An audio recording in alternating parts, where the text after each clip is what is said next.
नमस्कार दर्शकों, आप देख रहे हैं द न्यूज़ नाउ का evening show the evening edition. आज बात करेंगे गुपकार डिक्लेरेशन और जम्मू डिक्लेरेशन। दोनों में कुछ ना कुछ बहुत बड़ी डेवलपमेंट हुई है। कहीं ना कहीं गुपकार डिक्लेरेशन जहां और स्ट्रांग होता हुआ नज़र आया और उनकी विजन दिखी, जहां पर यह दिखा कि किस तरह से वो आगे आने वाले दिनों में अपनी पूरा कामकाज करेंगे, कौन कौन उनके नेता होंगे, किस तरह से सिंबल होगा। वहीं जम्मू डिक्लेरेशन पर एक बहुत बड़ा सवालिया निशान आज खड़ा हुआ, क्योंकि आज प्रोफेसर भीम सिंह यानी कि Jammu and Kashmir national panthers party के फाउंडर, उन्होंने अपनी एक प्रेस कॉन्फ्रेंस दी जिसमें Jammu and Kashmir national panthers party के चेयरमैन हरदेव सिंह मौजूद नहीं थे। कोई भी वो व्यक्ति मौजूद नहीं था जो जम्मू डिक्लेरेशन में मौजूद था, और जिसके घर वो पार्टी हुई, जिसके घर वो मीटिंग हुई, उन पर बड़ा सवालिया निशान जम्मू एंड कश्मीर के नेशनल पैंथर्स पार्टी के प्रोफेसर भीम सिंह ने उठाया। क्या कुछ उन्होंने कहा, सबसे पहले उनकी वीडियो सुनते हैं, उसके बाद आगे की बात करेंगे। और खासकर एक सवाल जो था कि तथाकथित सो कॉल्ड जम्मू डिक्लेरेशन, तो मैं बड़ा हंसा। जम्मू डिक्लेरेशन पैंथर्स पार्टी का कोई मुद्दा नहीं है और ना है। कुछ लोगों ने, कुछ साथियों ने, सीनियर साथियों ने, इनमें चेयरमैन भी हैं, उन्होंने एक घर में मीटिंग बुला दिया, लंच बुला दिया, और एक दो चार लोग जो थे कुछ शिवसेना के, कुछ बीजेपी के, और कुछ लोगों को बुलाकर एक कॉन्फ्रेंस कर दी, मीटिंग कर दी, और बाद में कर दिया Jammu declaration. Panther national panthers party एक सेक्युलर पार्टी है जम्मू कश्मीर लद्दाख में, और रिकग्नाइज पॉलिटिकल पार्टी है। एक कॉन्फ्रेंस बीजेपी और नेशनल पैंथर्स पार्टी, दोनों तीन रिकग्नाइज पार्टियों में से एक है, और जम्मू सूबा बेस जो है वो सिर्फ नेशनल पैंथर पार्टी है। पॉलिसी में ऐसी बात नहीं आ सकती थी जो 2 दिन पहले मैंने भी देखा था, कुछ अखबारों में आया था, क्या जम्मू जम्मू, तो मैं फिर वहाँ से लगा, कोई आदमी भी, कोई बच्चा खड़ा होकर, कोई आदमी एक पार्टी का आदमी खड़ा होकर बात कर दे, तो पैंथर्स पार्टी का डिक्लेरेशन ना है, ना हो सकता है। इस वीडियो में, इस प्रेस कॉन्फ्रेंस में प्रोफेसर भीम सिंह ने कहा कि मुझे हंसी आई जब मैंने सुना कि जम्मू में एक जम्मू डिक्लेरेशन बन चुकी है। हालांकि कश्मीर में गुपकार डिक्लेरेशन जो बनी उसे भी उन्होंने कहा कि ये गलत है, ना हम जम्मू डिक्लेरेशन के साथ हैं, ना ही हम गुपकार डिक्लेरेशन के साथ हैं। अब ये सोचकर जम्मू के कई सारे लोग अचंभे में होंगे, उनको ये लग रहा होगा कि Jammu and Kashmir national panthers party ने अपने घर में एक मीटिंग कॉल की। 20 से ज़्यादा पार्टीज, ऑर्गेनाइजेशंस उस मीटिंग में उन्होंने शिरकत की।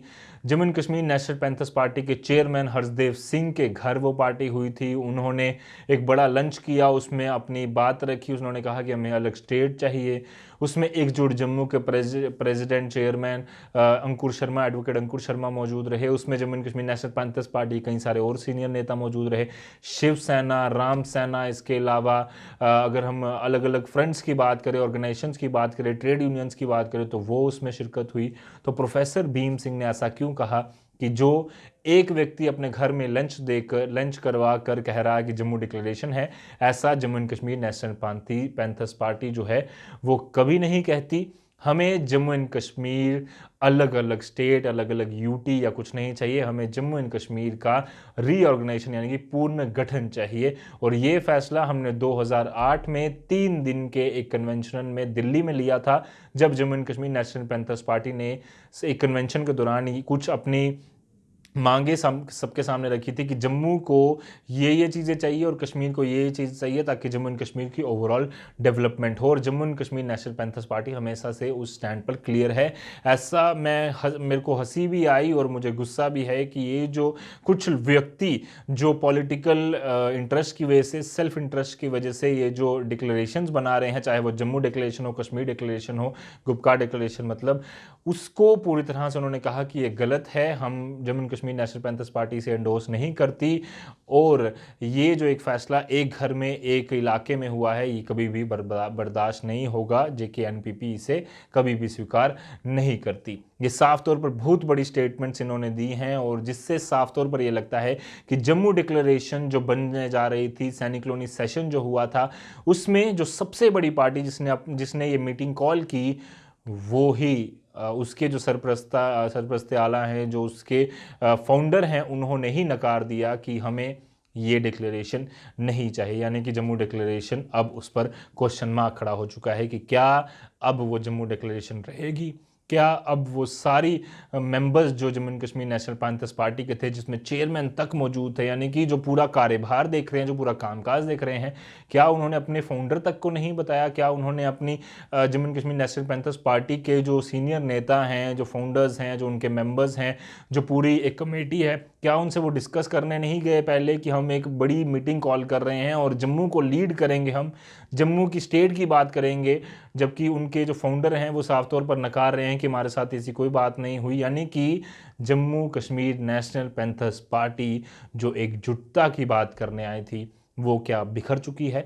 ये एक बड़ा सवालिया निशान अब खड़ा हो चुका है। अब इसे chairman Jammu and Kashmir national panthers party किस तरह से रिएक्ट करते हैं, और जो बाकी 20 पार्टियां एक मकसद लेकर उस सैनिक कॉलोनी सेशन में जम्मू डिक्लेरेशन में साथ आई थी, क्या अब वो साथ आएंगी, और क्या अब जम्मू डिक्लेरेशन पर अंत लग चुका है, और क्या अब जम्मू डिक्लेरेशन या फिर जम्मू की पार्टियां मिलकर कोई भी ऐसा बात नहीं करेंगी जिससे कि स्टेटहुड की अलग की मांग की जाए, ऐसी बात नहीं कहेंगी कि हमें क्या क्या चीज़ें जम्मू के लिए चाहिए। साथ मिलने के बाद क्या अब JK-NPP टूट जाएगी पूरी तरह से? ये बड़े सवालिया निशान अब खड़े हो चुके हैं और जम्मू डिक्लेरेशन पर सवालिया निशान बार बार खड़े हो रहे हैं। अब पता चलेगा जब ये सारी पार्टियां एक बार फिर से सामने आएंगी तो क्या अब JK-NPP अलग अलग बनेगी, इस पर भी आने वाले दिनों में ज़रूर नज़र बनी रहेगी हमारी। आपकी क्या राय है इसके बारे में, ज़रूर हमें कमेंट कर भेजें। हम भी कोशिश करेंगे कि अलग अलग जो इसके रिप्रेजेंटेटिव हैं JK-NPP के हों या फिर वो 20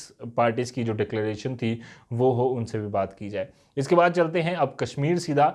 गुपकार डिक्लेरेशन को लेकर एक बहुत बड़ी अनाउंसमेंट की गई है। अब Gupkar declaration, people's alliance for Gupkar declaration, जो कुछ दिन पहले फारूक अब्दुल्ला साहब ने कहा था कि बन चुकी है, उसमें एक बहुत बड़ी डेवलपमेंट हुई है। आज एक और मीटिंग हुई और ये चौथी मीटिंग थी जब से गुपकार डिक्लेरेशन बना है। पहली 4 अगस्त को हुई थी, उसके बाद बीच में जब फारूक अब्दुल्ला साहब वापिस आए, उमर अब्दुल्ला वापिस आए, तब हुई, और उसके बाद जब महबूबा मुफ्ती बाहर आई तो उसके बाद फारूक अब्दुल्ला साहब के घर में एक और गुपकार डिक्लेरेशन यानी कि तीसरी मीटिंग हुई थी, जिसमें कांग्रेस ने भागीदारी नहीं दी थी, चौथी में भी नहीं ली। आज चौथी मीटिंग जो है पीपल्स डेमोक्रेटिक पार्टी की अध्यक्षा, जिन्होंने कल एक प्रेस कॉन्फ्रेंस दी थी, जिन्होंने एक बयान दिया था कि झंडा मेरा जो जम्मू कश्मीर का है वो जब तक रिस्टोर नहीं होता, वापस जम्मू एंड कश्मीर को नहीं दे दिया जाता, तब तक मैं नेशनल फ्लैग नहीं उठाऊंगी। उनके बयान पर पूरा दिन हंगामा तो मचता रहा, बट जब शाम को मीटिंग हुई तो उसी झंडे को उस people's alliance for Gupkar declaration का सिंबल यानी कि उसका एक झंडा बनाया गया। तो साफ तौर पर लगा कि पीपल्स अलायंस का भी कहीं ना कहीं यही मंशा है कि सब जम्मू कश्मीर लद्दाख को इकट्ठे कर कर एक बार फिर से झंडा जो जम्मू कश्मीर का था वो वापस मिलना चाहिए। जबकि चाहे बीजेपी हो, चाहे नेशनल जितनी भी पार्टीज़ हों, उन्होंने साफ तौर पर कहा है, भारतीय जनता पार्टी ने, यूनियन गवर्नमेंट ने, प्रधानमंत्री नरेंद्र मोदी ने तक कहा है कि ना तो आपको झंडा वापस मिलेगा, ना ही जम्मू एंड कश्मीर को वापस आर्टिकल 370 मिलने वाला है। अब पूरी तरह से जो बदलाव हो चुके हैं वो हो चुके हैं। यूटी से स्टेट बनाने की बात हालांकि बहुत बार कर चुके हैं, वो कब बनती है, पर उससे पहले अब Gupkar declaration, people's alliance for Gupkar declaration में क्या बड़े फैसले हुए हैं उस पर चर्चा कर लेते हैं। People's alliance for Gupkar declaration के प्रेसिडेंट होंगे, चेयरमैन होंगे डॉक्टर फारूक अब्दुल्ला, जो कि नेशनल कॉन्फ्रेंस के प्रेसिडेंट हैं। इसके अलावा वाइस प्रेसिडेंट बनाया गया है महबूबा मुफ्ती को, पीपल्स डेमोक्रेटिक पार्टी के प्रेसिडेंट। उसके बाद मोहम्मद यूसुफ तारागामी को बनाया गया है कन्वेनर, हसनैन मसूदी होंगे कोऑर्डिनेटर और सज्जाद लोन साहब होंगे स्पोक्स पर्सन। जो मीटिंग में मेन डिसीजंस हुए, एक स्ट्रक्चर होगा, बाइत्तेफाक राय सब पार्टियों ने तय किया कि डॉक्टर फारूक अब्दुल्ला साहब इस ऑल पीपल्स अलायंस के चेयरमैन होंगे, प्रेसिडेंट होंगे, महबूबा जी वाइस प्रेसिडेंट होंगी और मोहम्मद यूसुफ तारागामी साहब जो हैं वो कन्वीनर होंगे। मैं स्पोक्समैन के हैसियत से काम करूंगा और भी कुछ बाकी स्पोक्स पर्सन और सॉरी हमारे मसूदी साहब जो हैं जो सबसे ज़्यादा मेहनत कर रहे हैं वो कोऑर्डिनेटर हैं। और इसमें एक और बता दूं कि सीपीआई की भी आज शमूलियत हुई। वो पहले मीटिंग में नहीं आ सके, थोड़ा कम्युनिकेशन नहीं पहुंच पाया इनके पास, आज इन्होंने भी जो है शिरकत की है और इस स्ट्रक्चर को और भी इंशाल्लाह हम फाल बनाएंगे। दूसरा ये तय पाया गया कि एक डॉक्यूमेंट, वाइट पेपर बोले, डॉक्यूमेंट बोले, एक डॉक्यूमेंट बनाया जाएगा 1 महीने के अंदर अंदर, जहां जितनी भी ये गलत फहमियाँ, मिसअंडरस्टैंडिंग्स, झूठ बताया जा रहा है वो रियलिटी क्या है और झूठ क्या है वो हम लोगों के सामने, पूरे मुल्क के सामने रख देंगे कि स्टैटिस्टिक्स क्या कहते हैं। ये जो आप इतनी बड़ी कहानियाँ बोलते हैं कि ये डार्क एजेस में था, यहाँ फलां चीज़ है, हम एक करप्शन था, हम एक कंपैरिजन देंगे, पूरा रिसर्च डॉक्यूमेंट इंशाल्लाह 1 महीने के अंदर अंदर हम रिलीज करेंगे, जो which will be a tribute to people of Jammu and Kashmir, जिनको स्लैंडर किया जा रहा पूरे हिंदुस्तान में कि लगता है जैसे सारा डाका जो है जम्मू कश्मीर के लोगों ने डाला हुआ है। वो सारा जो डॉक्यूमेंट इंशाल्लाह हम आपके सामने पेश करेंगे। 2 हफ्ते के अंदर अंदर जो हमारी दूसरी मीटिंग होगी इंशाल्लाह वो जम्मू में होगी और उसके बाद कन्वेंशन होगा 17th को, कन्वेंशन है 17th कन्वेंशन होगा 17th को श्रीनगर में। तो ये थे जो मेन डिसीजंस थे जो आज लिए।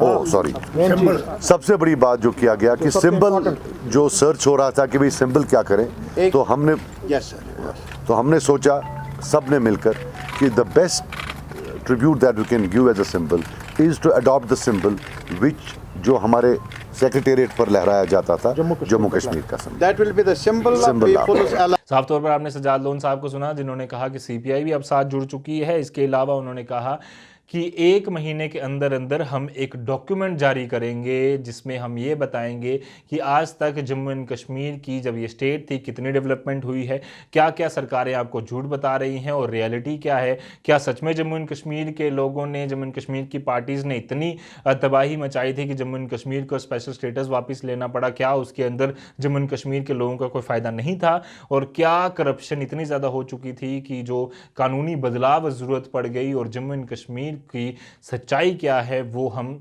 एक अपना डॉक्यूमेंट 1 महीने के अंदर तैयार कर आपके सामने रखेंगे। इसके अलावा उन्होंने कहा कि 2 हफ्ते के अंदर एक और मीटिंग कंडक्ट करेगी people's alliance for Gupkar declaration, और वो मीटिंग होगी जम्मू में, यानी कि श्रीनगर से निकलकर अब वो जम्मू में मीटिंग करने आएंगे। इसके अलावा 17 नवंबर को एक कन्वेंशन होगी जो कि श्रीनगर में होगी। ये भी बात Sajjad Lone people's alliance for Gupkar declaration के spokesperson, newly elected spokesperson ने सबके सामने रखी। और सिंबल जो मैंने पहले ही बताया, जम्मू एंड कश्मीर का जो पुराना फ्लैग था, हल बना हुआ था, लाल कलर का झंडा, 3 स्ट्रिप्स जिसमें जम्मू कश्मीर लद्दाख को रिप्रेजेंट करती थी। उस एक बार फिर से इन सब ने मांग की कि अब हमें वही स्टेट, वही आर्टिकल 370, वही स्पेशल स्टेटस, वही 35 से वापस चाहिए जो पहले था, ताकि जो जम्मू एंड कश्मीर से छीन लिया गया है, जो ले लिया गया है, वो वापस मिल जाए। ऐसी बातें उन्होंने कही। अब देखते हैं कि आने वाले दिनों में किस तरह से डेवलपमेंट्स होंगी, क्योंकि जम्मू डिक्लेरेशन पर सवालिया निशान खड़ा हो गया है। वहीं गुपकार डिक्लेरेशन को और स्ट्रॉन्ग करने के लिए उनकी विजन सामने दिखती हुई नजर आ रही है। तो क्या एक बार फिर से जम्मू को वही चीज़ का शिकार होना पड़ेगा जो हमेशा होती आई है कि लीडर्स की कोई विजन नहीं, लीडर्स जब फैसला लेते हैं तो अपने जो बड़े बुजुर्ग हैं उनसे नहीं पूछते, और जब वो फैसला सबके सामने आ जाता है तो फिर उसके बाद जो झगड़े होते हैं, जो लड़ाइयाँ होती हैं, जो तंज होते हैं, जिस तरह से आज प्रोफेसर भीम सिंह ने सबके सामने आकर कहा कि एक व्यक्ति जो कि चेयरमैन है, Jammu and Kashmir national panthers party के चेयरमैन, उन्होंने अपने घर में लंच बुलाया, एक मीटिंग कर दी और जम्मू डिक्लेरेशन का नाम दे दिया। उन्होंने कहा कि मैं इस पर हंसता हूँ, Jammu and Kashmir national panthers party का एजेंडा एक ही है, जम्मू एंड कश्मीर का रीऑर्गेनाइजेशन होना चाहिए, हमें वो नहीं चाहिए जो कि उस दिन जम्मू डिक्लेरेशन में कहा गया कि हमें स्टेट अलग चाहिए। उन्होंने कहा कि मुझे जम्मू और श्रीनगर में अलग अलग सेक्रेटरीट्स हों, इसकी मांग हमने की है, क्योंकि हज़ारों करोड़ रुपया बच सकता है। जम्मू एंड कश्मीर में रीऑर्गेनाइजेशन होनी चाहिए, जम्मू को अलग स्टेट नहीं चाहिए, ये मांग रखते हैं।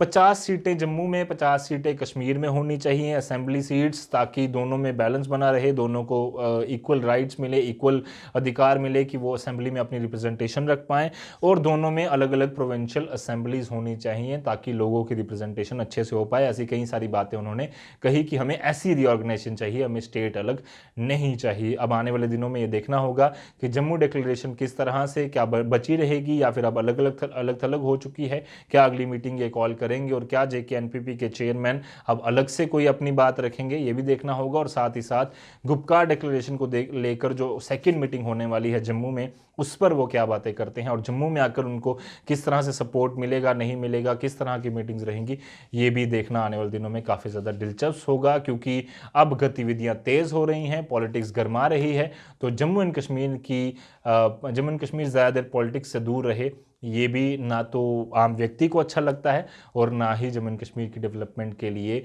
ये अच्छा है। आने वाले दिनों में इलेक्शंस हों, जिस तरह से सिस्टम चल रहा है अच्छे से चले, डेवलपमेंट हो, जिस तरह से हम बार बार बात कहते रहे हैं, गुपकार डिक्लेरेशन बने, जम्मू डिक्लेरेशन बने या जम्मू कश्मीर डिक्लेरेशन बने, मकसद एक ही होना चाहिए, जम्मू एंड कश्मीर की डेवलपमेंट। फिलहाल के लिए दीजिए इजाज़त, मुझे और मेरे कैमरामैन कमल सिंह को।